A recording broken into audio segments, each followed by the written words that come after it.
What's up, world? Welcome to a new episode of the BrandonJaneauShow. I Bleed Sports. This is a very special edition of I Bleed Sports. Um, like always, on all podcast platforms everywhere, BrandonJaneauShow. Uh, Social media platforms like Instagram, TikTok, Facebook, Threads, BrandonJaneauShow, and of course, YouTube channel, BrandonJaneauShow, man. Like I said, tonight's episode is a very special I Bleed Sports. Now, usually I'll be doing Bleed Black and Gold, but since the Saints played earlier this week, I had nothing to do except this. So, like I said, very special edition. Tonight I will be talking about the NBA season kicks off Tuesday. So tonight is a very special episode of I Bleed Sports NBA edition, the mixtape as I called it last week. And let's get into it, man. So a lot of crazy moves have happened over the NBA offseason. I mean, so many moves.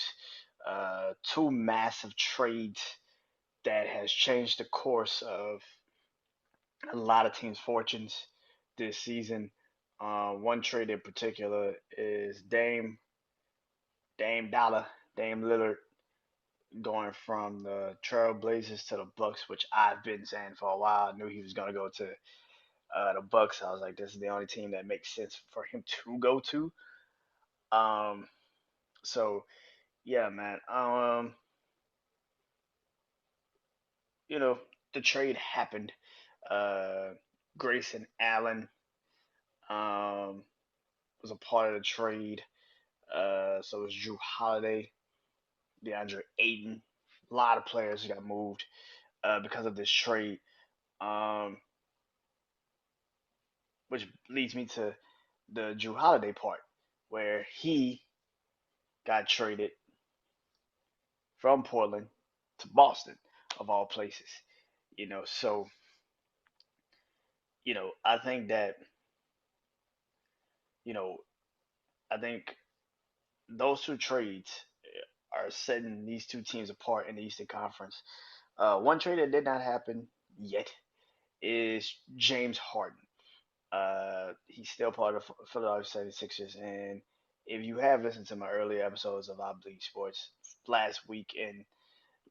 particularly last week's episode of I Bleed Sports, I literally said Philly is one of my teams that I don't have a lot of faith in this year. They're going to be my big disappointing team this year. Um, and it's already showing its ugly head. James Harden is literally not even showing up to practice. Like, and his head coach have to literally be like, I don't know where he's at. Like when your head coach is literally going on a press, like going to press and saying, I don't know where he's at. I can't tell you because I don't know where he's at. That's not good, bro. Like, period. I don't. For you to try to force your way out of Philly, you gotta at least show the fuck up. And the fact that he said I'm gonna play when the season starts and all that shit, it's like, bro, I wouldn't want you if I was a franchise. There's nothing about you now that I would care about because it seems like if you don't get what you want, you're just gonna force your way out of it, which means you know, which means franchises have to be very cautious of how they bring you into their teams. And I don't think. And here's the thing: the Clippers are the only team that wants James Harden. Well, I can't even say that because, like I said last week, I don't think the Clippers want James Harden. I think since they know they're the only team that might be viable to get James Harden, what's the point of going get him? Plus, with that being said, you re-signed Russell Westbrook, so him and James did not play well in Houston. They did not like each other in Houston. So for me, James is shooting himself in the foot, man. He's killing them. He's killing the opportunity to even go somewhere because nobody's gonna want to trade for his ass.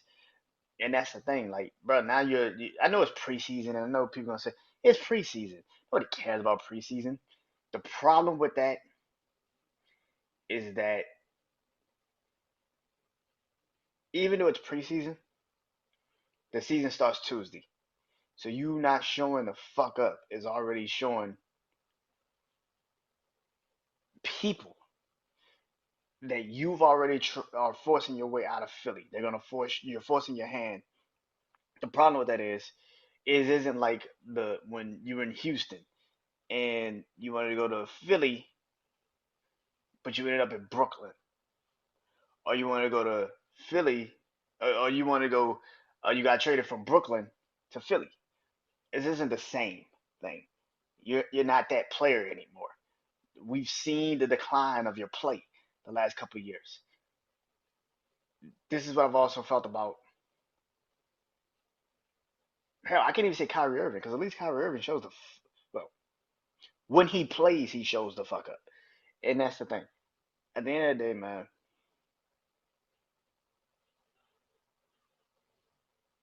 James Harden is the reason why I think Philly is just gonna be in a mudslide early in their season. It'll be like in a complete another mudslide because they don't know really because you're keeping a guy on your friend in your roster when you have the best player on the team and he's not it. He's not even your second best player on your team. So argument could be made for third, and that's the best thing I can say. I've been saying for like a year and a half, get James Harden the fuck out of Philly. Tyrese Maxey is the best 1-2 combination with Joel Embiid, and I still feel that way. I still feel that way. Um,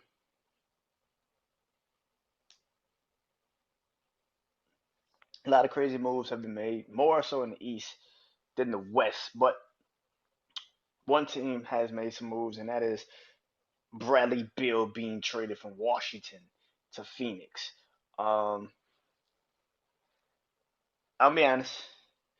Um, I think Devin Booker being a point guard is going to be great for Phoenix. I think it's going to be an amazing thing for Phoenix. Um, because I feel like he's going to learning from Chris Paul the last couple of years. He I think he knows how to be that guy that they're going to need him to be. But the problem with that is I don't have that much faith in Phoenix, which is crazy to say. Kevin Durant's gonna do his thing. Bradley Bill's gonna do his thing. Devin Booker's gonna do his thing. I just don't have no faith in Phoenix. Like they got a whole new head coach. You got a whole new situation in place. You got DeAndre Ayton out the building, which was a great thing. You needed to get DeAndre Ayton out the building because he was just done in Phoenix. They didn't want to play with him. Kevin Durant, Devin Booker literally looked at him in the playoffs last year like, why the fuck are you here? Like you don't even want to be here. So yeah, I'm happy Phoenix got rid of him. He's in Portland now. But yeah, I don't have that much faith in Phoenix, man. I think Phoenix is I'm not gonna say if Phoenix don't win this year, then all this was for naught. I'm not gonna say that. I think Phoenix is gonna be really good in the West. I just don't think they're gonna be NBA Finals good in the West, and that's the problem with me. Um, Kyrie Irving re-signing with the Dallas Mavericks is another thing. Kyrie Irving re-signed with Dallas. But let's be real, that was the only team that kind of wanted his ass. Like I said earlier about James Harden, the thing about James Harden is James is diminishing his skills. Kyrie Irving is still one of the best one-on-one ball handlers in the league. The problem with this is eventually the same thing in Philly is eventually your best player, which is Luka Doncic, is going to have a massive problem with Kyrie Irving at some point. And if they are not going to be teammates, excuse me, for a common goal, which I think at some point during the season they're going to pretty much bump heads because they're going to go on a losing streak. As soon as they go on a losing streak, you're going to be asking the question: well, does Dallas need to trade Kyrie Irving? Because they're not trading Luca, but Luca is going to probably want out. So I'm looking at this scenario in Dallas, and I'm saying to myself, you got two ball handlers that don't play defense, just like last year when you traded for Kyrie. That's not a good idea, and that's not a good situation. I know you brought in some people, some defensive pieces to help the situation, but even with that, I just don't think Dallas has enough to physically um, Yeah, I don't think guys have enough, to physically be the best Western Conference team. Another team I'm looking at in the Western Conference is the Minnesota Timberwolves. Reason why I say Minnesota Timberwolves is because they're gonna have to do something with that situation. What situation? Anthony Edwards and Carl Anthony Towns. Carl Anthony Towns and Anthony Edwards. Reason why I say that is a situation because Anthony Edwards is ready to be the guy. He is ready to have that breakout season. He is ready to be the best player on the Minnesota Timberwolves and probably top 15 best players in the league. Did you not see him in the World Cup? This off season, the dude was one of the best players on the damn team. What am I lying about? He was the best damn player on that team, and possibly will be a part of the U.S. Olympic team when they started up next summer. He will be one of those 15 players. I bet money on it. He will be one of those top 15 players because he's too damn dynamic and he's too damn good. The problem with the Minnesota Timberwolves is I think they want to make him the number one guy. I think they want to announce to the world that he's our franchise player. He's our number one. The problem is you got a franchise player that, for the most part, grew up in the organization and, for lack of a better term, was the number one, but never felt like a number one when you needed him to be the number one. The year they went to the playoffs with Jimmy Butler, that was Jimmy's team. Karl-Anthony Towns and Andrew Wiggins was just along for the ride. And now we could look at those two teams that at times, man, and say Jimmy Butler's still doing his thing. Andrew Wiggins is, for the lack of a better term, finding his way in Golden State and becoming a viable third, fourth option in Golden State. What the fuck is Karl Anthony Towns in Minnesota? And that is literally what the question is going to be. What is Karl Anthony Towns in Minnesota? Second? What's your second option now? The dumbest decision Minnesota made last year was to trade for Rudy Gobert and try to have a twin tower, a twin towers, because Robert Rudy Gobert can't fucking shoot, and when you put him in pick and roll during the playoffs, which a lot of teams do, he can't move. So you don't have a real ability to have him on the court. So what the fuck did you trade for him for? Like, you traded for him, and last year you still ended up with the eighth seed, the ninth seed. I think you ended up with the eighth seed in the playoffs. Like, nobody, come on, bro. Like, that's not good. Like, that wasn't good, man. You still ended up with the eighth seed in the playoffs. So you traded for a guy that really didn't do shit for you, didn't even move a needle for you. You was already in the eighth, ninth position without him the year before that. So yeah, I don't, I didn't understand that. I didn't understand that. But anyway, but I can see Minnesota coming to terms with the idea of, especially if they start slow this year. If they start slow this year, I could definitely see Minnesota saying, you know what, we might have to cut ties with Karl Anthony Towns, which leads to the question of where does he go? And I think if by the time, if this is true, if the Minnesota Timberwolves do have a struggling start to the season, and now they get fall after the in season tournament, and they go into these situations, and then they realize, you know what, we might need to make the decision to cut, because they're not trading Anthony Edwards. You're not trading Anthony Edwards. You just drafted him a couple years ago, and he's actually moving the needle. The team is actually performing. This is how I rate a player.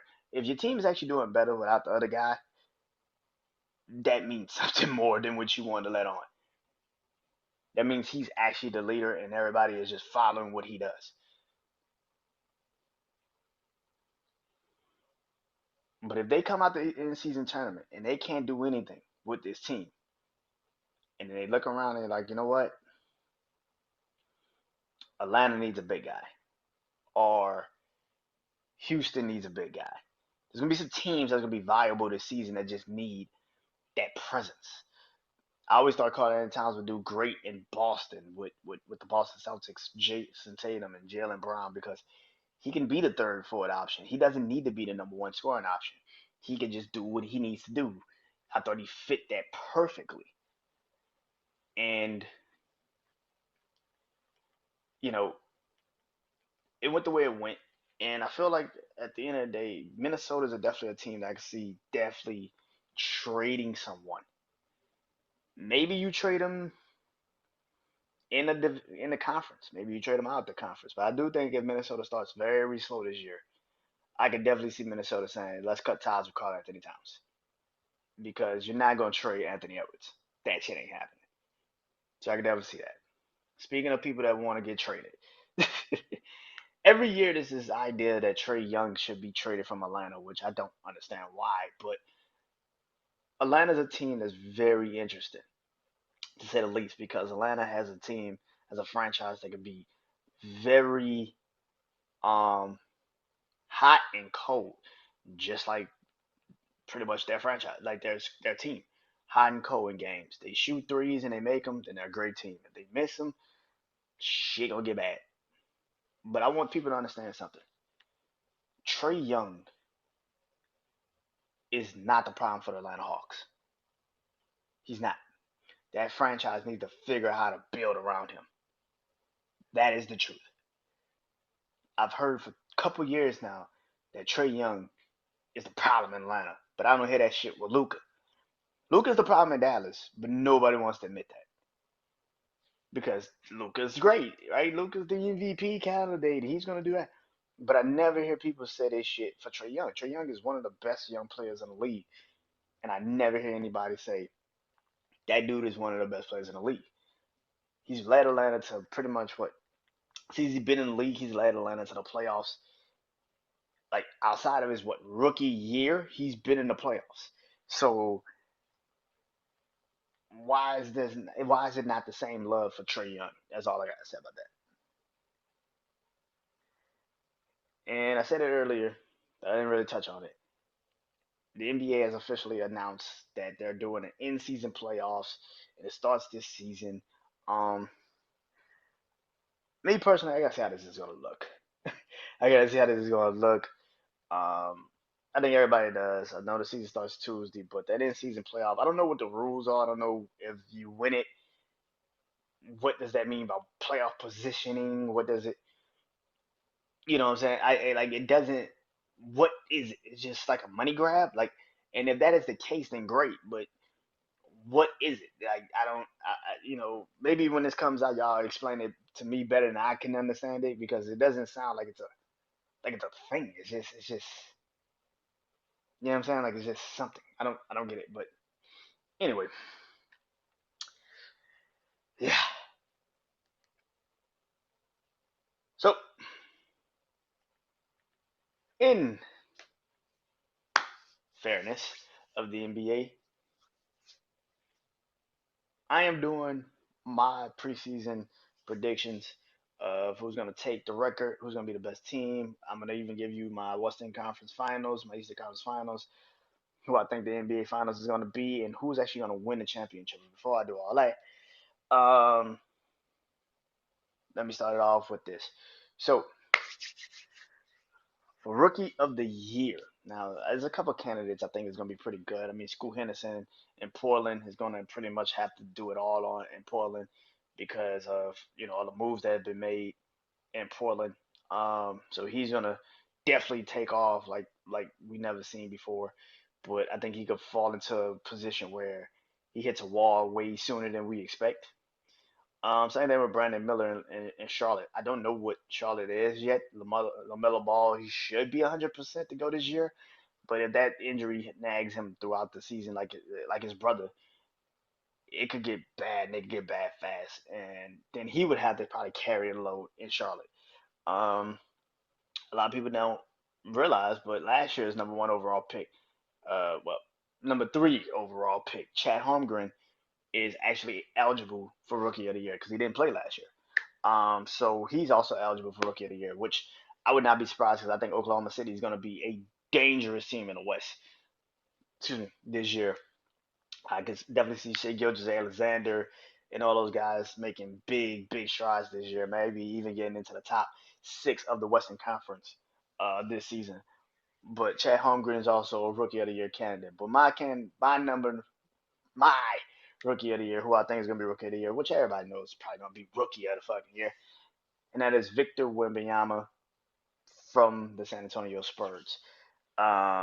Victor's a different type of caliber, bro. Like he even in preseason is showing you he's a different type of animal. Dunking on Chet Holmgren is it's just shit. It's just ridiculous. This kid is ready to go, man.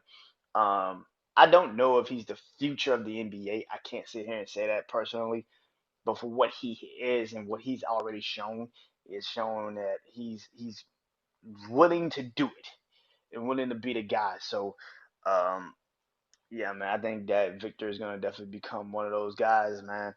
And this upcoming season is gonna be pretty damn interesting to see what San Antonio particularly is gonna be when it's all said and done. So I'm looking forward to seeing that. Now, for some people, they have the NBA has this like award called the Comeback Player of the Year. But since I don't give a shit about that, I have my MUP, most underrated player of the year. I think somebody's gonna be highly underrated because that person pretty much 9 out of 10 going to be underrated. And that player to me is a player I said earlier, Trey Young. I think Trey Young in Atlanta is gonna do amazing things. Like I said, I don't see him a lot miss playoffs and miss situations and miss opportunities. Him being in Atlanta is gonna be a different type of caliber. Um, and I feel like nobody's gonna really pay attention to Atlanta to the end of playoffs. That's just how I look at it. Sometimes Atlanta just a lot of people just don't pay attention to Atlanta until they just sneak up in the playoffs, and then you're like, what? How the fuck did they get in the playoffs? It's one of those, and I think that for how good this team is, I think Trey Young is going to have an amazing season. He's going to be clearly another All Star this season, but I can definitely see him in Atlanta Hawks by you know mid February, early March, people being like, damn, Atlanta's really good in the East. Of course, the East again is a very I don't know conference. It's a very I don't know. It's very top heavy, and when I mean by top heavy, I mean Celtics Bucks, and then after that, it's like pick a fucking team. I don't know who can make it. So, and I've already said I don't trust Philly. I don't trust Philly this season. I had Philly coming in like at six. Hell, to be honest with you, if they don't get rid of James Harden anytime soon, they might come a little lower than that. They might be a play-in team. So I can definitely see Atlanta starting off fast. I mean, you got rid of John Collins. Atlanta, like I said earlier, could be one of those teams in a Carl Anthony Towns sweepstakes. So I definitely could see it happening that way. Or hell, Julius Randle sweepstakes. There's a lot of players that could be moved at some point during the season, and I would not be surprised by it. So yeah, Trey Young is my most underrated player coming into 2023 season, 2023-24 season, because I think he's just going to be a different type of caliber. Um, now my now another one. They have the most improved player, also in the NBA, right? Yeah, I don't do that over here. So what I do is my MOP. That is not most outstanding. That is the most overrated player coming in the 2023 season, and that is DeAndre Ayton. I said it earlier when I said Phoenix did the right thing by getting rid of DeAndre Ayton. They never should have re-signed him last goddamn year to that massive ass contract. But anyway, they did what they did. But now that he's out of Phoenix, you're now asking him to pretty much be. And here's the thing: I don't know if he's coming off the bench or he's going to be starting. Me personally, I think he's also one of those names, like I just said, could be moved at some point during the trade deadline. Is DeAndre Ayton? I think if Portland starts off real slow and they kind of also in that situation, and plus if he gets outplayed by Robert Williams, who is a part of Portland too, because of the Drew Holiday trade to Boston, I can definitely see DeAndre Ayton getting traded at some point, maybe to Atlanta, maybe to Indiana, maybe to Washington. There's a lot of teams that could probably use DeAndre Ayton's um, skills, but for me, um, I don't think him going to a new situation makes him now some great player. I think it just makes him have to stand out a little bit more and have to show up. You were the number one overall pick, man, and you couldn't even fit in Phoenix with Chris Paul, Devin Booker, and Kevin Durant last year. The fact that you couldn't even step up and do that, I don't give a shit how mad you mad. I don't give a fuck how mad you are at your head coach. You at some point have to grow some balls and actually be a professional. And I don't think you got that in you, bro. I just don't think you have it in you. I think we've been seeing a couple times where you got bitched on some plays. The Joker have made you look like a punk last year. Like the Joker was outrunning you. The Joker barely could fucking move, and he outran you in the playoff games. Like it was embarrassing to see you play against that team. And for me personally, if I'm Portland, I'm going with Robert Williams over DeAndre Ayton personally because I don't think he fits. And maybe you could flip him and you could get something better. But me personally, I would trade DeAndre Ayton. And I think he's the most overrated player coming into the 2023 season because he's going to have a lot to prove. And I don't think he's going to have enough time to prove it in Portland before they actually say, you know what, we might need to move him. Excuse me. Um, Now, my MIP. That is my most important player. See, this is the thing.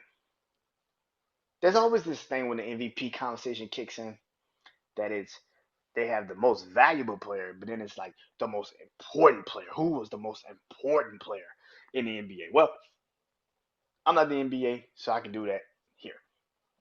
To me, the most important player coming in the 2023-2024 season for the NBA is none other than Giannis Antetokounmpo. Come on, man. You knew he was going to be somewhere on this list at some point. Giannis to me is the most important player coming into the 2023-2024 season. Reason why? Well, we already know the reason. The Bucks need him to be healthy. If he's healthy, he fits that team. Now, he's the one person. I know you get Dame, and Dame has got a lot of pressure on you.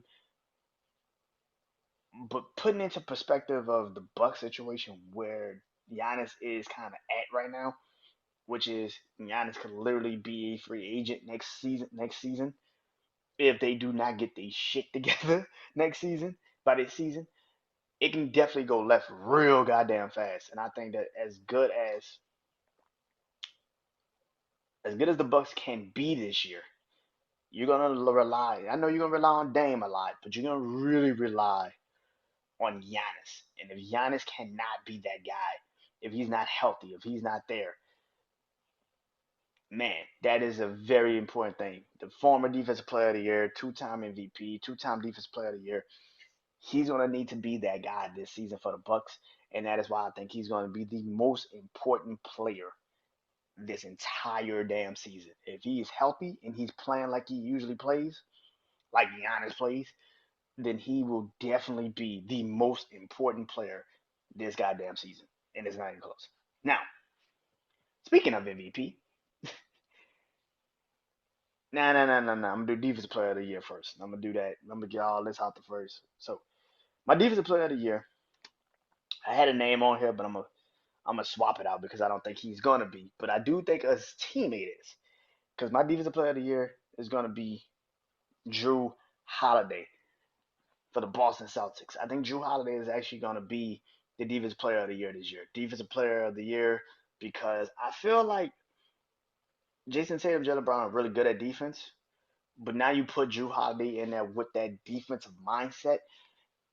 He was one of the best defensive players last year with the Milwaukee Bucks, and you only have really like Giannis that really does defense like that on Milwaukee. Now you go into a Boston team, Boston franchise that is predicated on defense, and now you add a Drew Holiday who is already one of the best defensive players in the league, and now all he has to do is just show up and show out. Come on, man! Like I'm thinking of all the people that they got to play that they have to play this season. It's gonna be amazing. So I think that Drew Holiday is going to definitely be Defensive Player of the Year. To me, I think he has the ability to take over a lot of these games when they need him to with his defense, and I think Drew Holiday is definitely going to be Defensive Player of the Year. Coach of the Year. Now, Coach of the Year is very hard to do. It's just like the MVP, right? Because MVP is subjective. I think Coach of the Year is also very fucking subjective. I don't think anybody really knows who the fuck the Coach of the Year is until like, oh wow, that team is really actually good. Who knew? And to me, if everybody's healthy, I said this when I did the other episode, the first time I started talking about the NBA season, and I did my most improved teams. I said in the Western Conference, the New Orleans Pelicans is my most improved team. Not just because I'm from New Orleans and not just because I'm a Pelicans fan, but I feel like they have the pieces already there. People forget before Zion Williamson got injured last year, this team was fourth in the West. Like this team was actually fucking valuable. Of course, they had this. They fell off again, but you add into the fact that they just you know sign Dyson Daniels, who I expect to have a better season this year, have an amazing season this year. Trey Murphy, who I expect to be that dude this year, and I think we still have Herbert Jones. Those are three defensive players that can really do damage, and they can also score on other end of the court. C.J. McCollum, Brandon Ingram, uh, Jonas Valanciunas, and if he is healthy, a Zion Williamson. I think Coach Willie Green can definitely get the Pelicans to at least the fifth spot in the Western Conference where we're not doing the play-ins, and maybe in the third spot in the West. Because the West, as much as we love the West is not as the West is such a convoluted conference. We don't know who really does come out of the West. The problem with that is that I don't think anybody knows who's coming out of the West. So the Pelicans could come out of the West. Last year we were surprised that Sacramento lasted this goddamn long and they got in the playoffs and was a third seed. Who says New Orleans can't be that? So I think Coach Willie Green can definitely win Coach of the Year if everybody's healthy and they do what they usually do. Now, to me, the best team I think will finish in the Western Conference, which means they're gonna have the number one seed in the West, is the Sacramento Kings. Yeah, I know people are gonna be like, "What the Sacramento?" I think Sacramento last year got a taste of what they really could be if everything goes 100% right. I think they were just young, and I think that last year was last year. One thing about this team that people don't really give enough credit to, and that is Mike Brown is one of the best turnaround head coaches in NBA history. A lot of people don't remember that. The way he handled the Cavs for LeBron, even the Lakers in some aspects. The man is one of the best head coaches, and now that he has officially established a team in Sacramento, De'Aaron Fox, Malik Monk, you're getting rid of Marvin Bagley, which was a big move because Sabonis is there. I think Sacramento could be a dangerous team. I think Murphy, who was drafted last year, I think he's gonna be a hell of a piece this upcoming season. I think he might actually blow it, break out, and do amazing things his second season. I think Sacramento's gonna be the best team in the West, man. And I think they have the best situation in the West where they're not too over yet. They're just like they're like a young Golden State. I don't want to say Denver because I think they're like a young Golden State.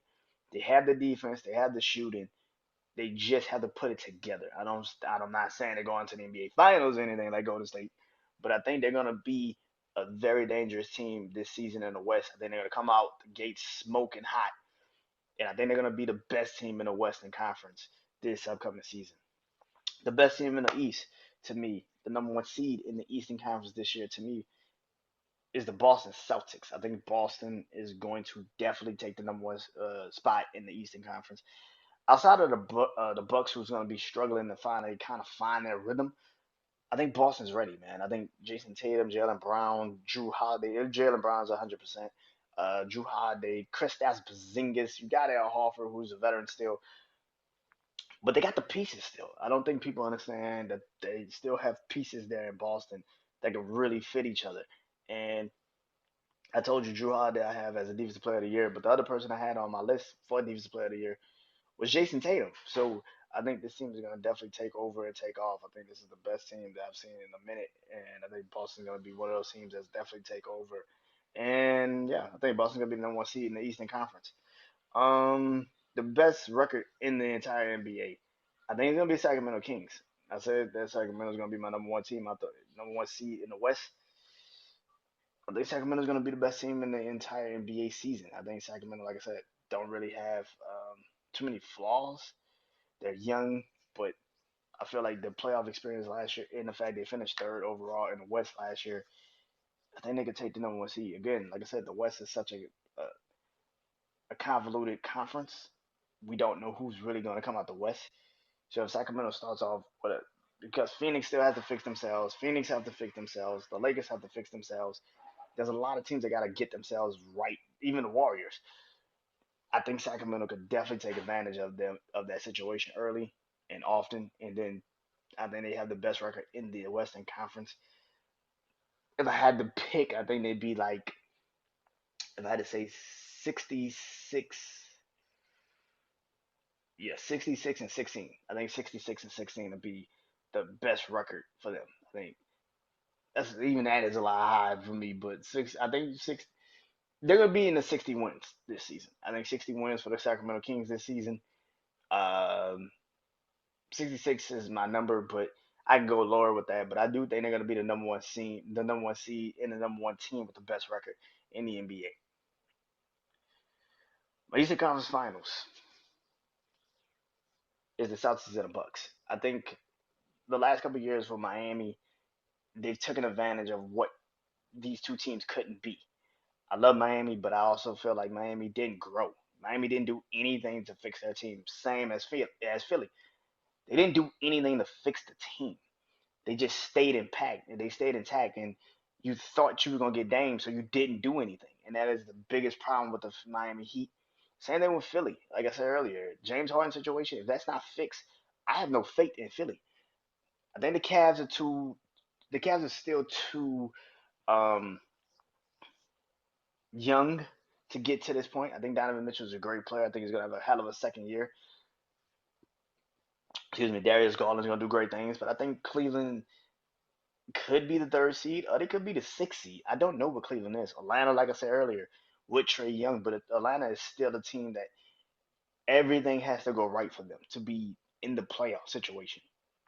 I like the Pacers this year. I think the Pacers are going to be great this year. I like the Knicks this year. Hell, I like the Nets this year. I like a lot of the teams in the East.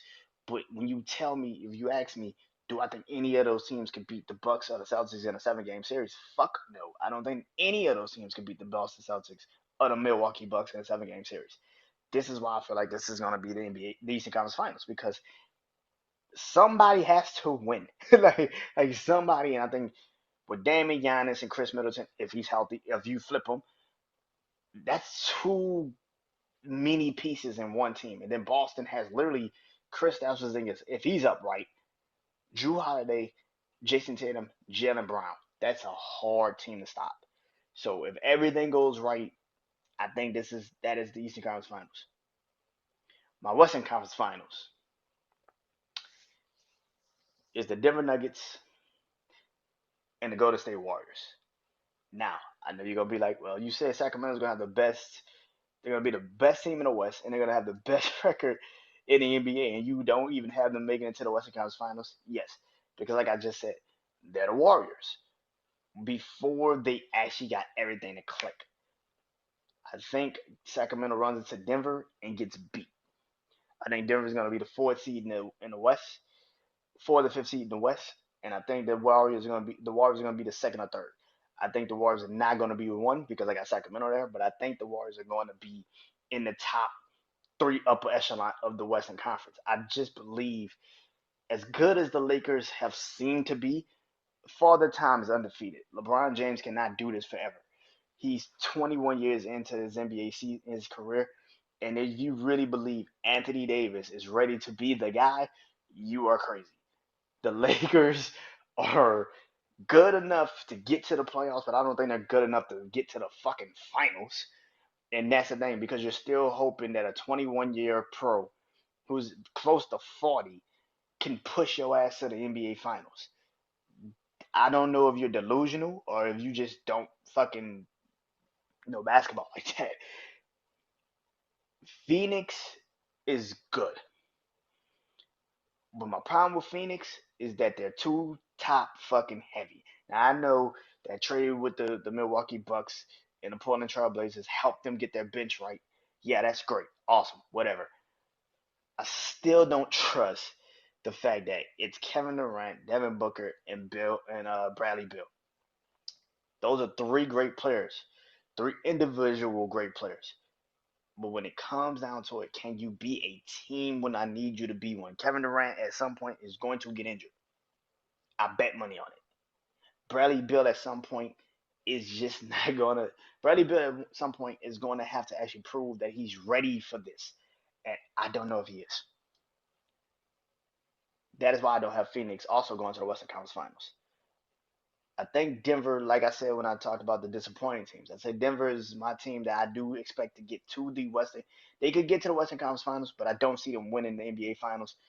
I don't see them getting past a certain point because as good as Denver is, how real difficult is it about to be for you to be? People forget winning a championship changes a lot of shit. Your franchise change, the way you guys scheme shit differently. Now people are paying attention to how you move, how you pick and roll, how you. The Joker's gonna be great. Jamal Murray, I think, is gonna have an amazing caliber season. I think he could actually, if they really do let him be this, he can be an MVP candidate if he really could, if he really does show up. But I think it's just too much on Denver to actually now repeat as champions. I don't see them actually doing it. But I actually do see them getting to the Western Conference Finals. Now that's a completely different animal.